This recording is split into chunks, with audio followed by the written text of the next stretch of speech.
They mocked America as soft. They laughed that its soldiers lived on chocolate and coffee, that its people were too pampered to survive a real war. In barracks, in bunkers, and across muddy fronts, the myth of a spoiled America became a comforting story. It was easier to believe that luxury made an enemy weak.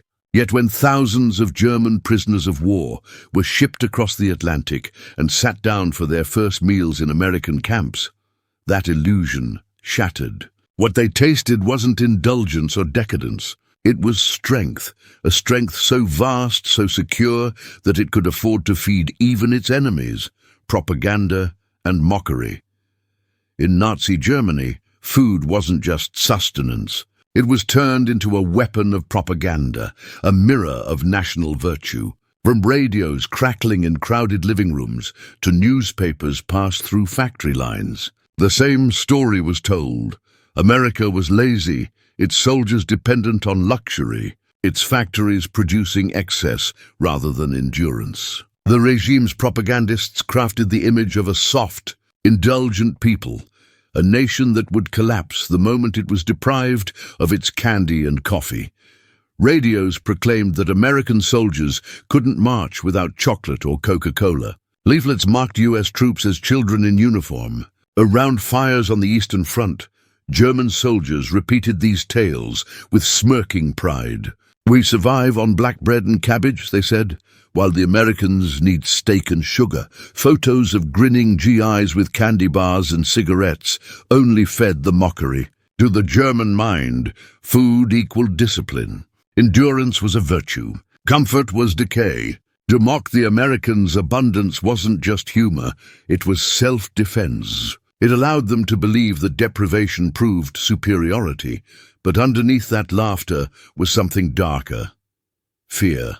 Deep down, some soldiers knew that an enemy capable of supplying chocolate to the front lines might also be capable of supplying an endless war machine. The mockery helped hide that unease. It was easier to ridicule abundance than to admit that it might be the ultimate sign of strength, capture, and expectations.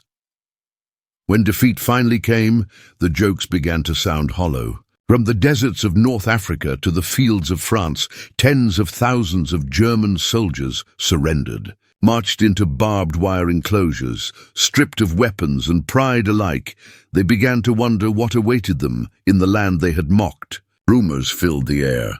Some whispered that America would starve its captives as revenge. Others claimed the prisoners would be worked to death in mines or executed quietly in the woods.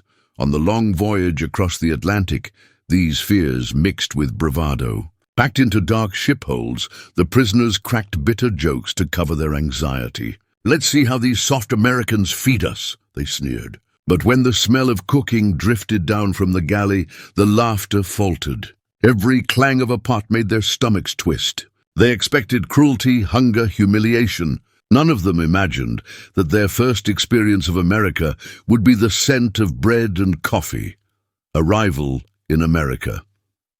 When they finally reached the New World, the shock began before the first meal. The docks that greeted them were alive with motion, cranes lifting crates, trains rolling across yards, endless lines of trucks and warehouses. For men who had been told that America was poor and chaotic, it was like stepping into a dream. Factories stretched beyond the horizon, railways pulsed with life, and every machine moved with mechanical rhythm. The power of the country was visible everywhere, in its order, in its scale, in its effortless abundance.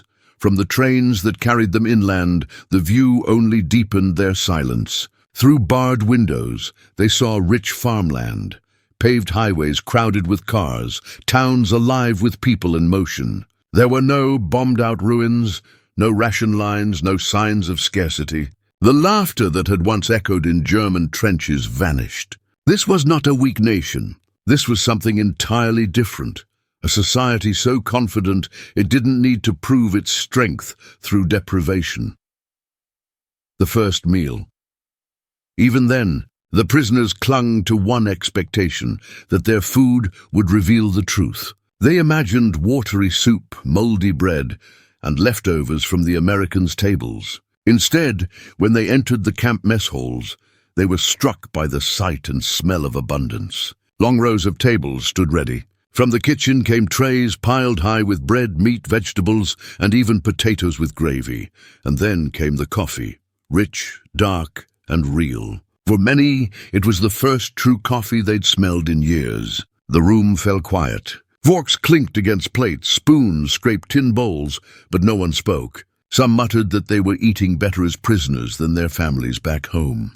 Others just stared at their food in disbelief before devouring every bite. What they had expected as punishment turned out to be a strange kind of mercy. For the first time, they realized that America's power wasn't cruelty. It was confidence, daily diet in the camps. Days passed, and the abundance didn't fade. It became normal. Breakfasts brought bread and butter, sometimes oatmeal or eggs, even bacon. Lunch was hearty stews, lentils, beans, or peas mixed with meat. Dinner meant roast beef, pork chops, or chicken with gravy and vegetables. On Sundays, they sometimes received dessert, pies, canned fruit, puddings. The most shocking part remained the coffee. In Germany, real coffee had vanished early in the war. Families roasted acorns to mimic the taste. But here, in captivity, steaming mugs were handed out freely. The smell alone was enough to break their pride. Their bodies changed. Thin faces filled out, color returned, uniforms loosened as they gained weight. American medics noted the irony. The men who had once fought the Allies were now healthier in captivity than in service to the Reich. The food wasn't luxurious, but it was steady, organized, and plentiful. It represented something more than calories.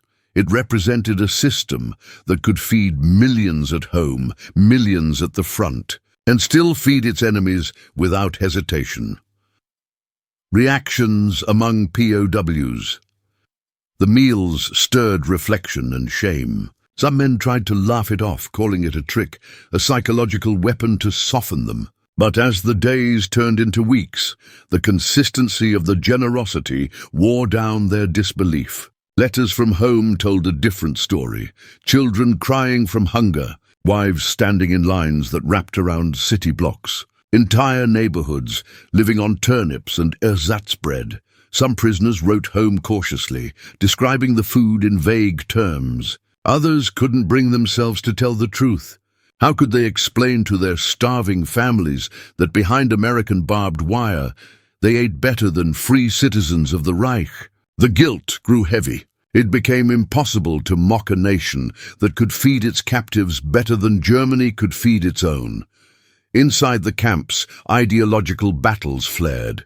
Die-hard Nazis insisted that the Americans were decadent, that easy living would rot their spirit.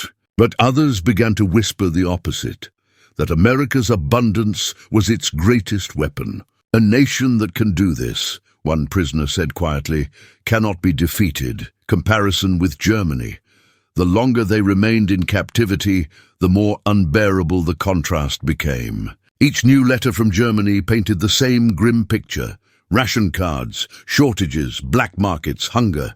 Coffee was a memory, butter a fantasy. The streets were grey with exhaustion and scarcity. The prisoners knew it was true. They could see it in their families' words, in the fading ink on paper handled too often. And each time they sat down to a meal in a clean, well-run mess hall, the realization deepened. America's strength wasn't built on sacrifice alone. It was built on abundance, an economy and system so vast it could sustain both war and compassion simultaneously. The realization was painful. It meant everything they had been taught about strength and superiority had been a lie. The bigger realization. Over time, the food became a kind of quiet teacher. The Germans had once mocked American soldiers for their candy bars and cigarettes. Now they began to understand what those things truly meant. Not softness, but capability. The Americans didn't need to prove toughness through suffering. Their confidence came from stability, from having more than enough to give. Among the prisoners, conversations changed. Some clung stubbornly to the old ideology, muttering that comfort would corrupt America. But many others began to wonder what kind of nation could wage a world war on two fronts and still feed its prisoners humanely. When the war ended, some of these men went home and told their families stories of clean kitchens, fresh bread, and hot coffee. Others never left, choosing instead to stay in the country they had once mocked. They had seen the truth firsthand. America's might wasn't only in its tanks or planes. It was in its abundance, its ability to combine power with mercy. In the end, what the German prisoners discovered in those camps was not just good food, but a revelation. They had expected cruelty, starvation, and humiliation. Instead, they found clean barracks, steady meals, and a quiet humanity that disarmed them more effectively than any weapon. For many, it was the first time they experienced life without fear, a freedom served not through ideology, but through simple decency. They carried that memory for decades, the taste of warm bread, the scent of coffee, the realization that true strength does not rely on hunger or hate. Some went home and tried to explain it. Others stayed to live it, because in the end, they had learned that the real face of America was not one of softness or weakness, but of confidence, order, and compassion, the kind of power that could win a war and still have enough left to feed its enemies.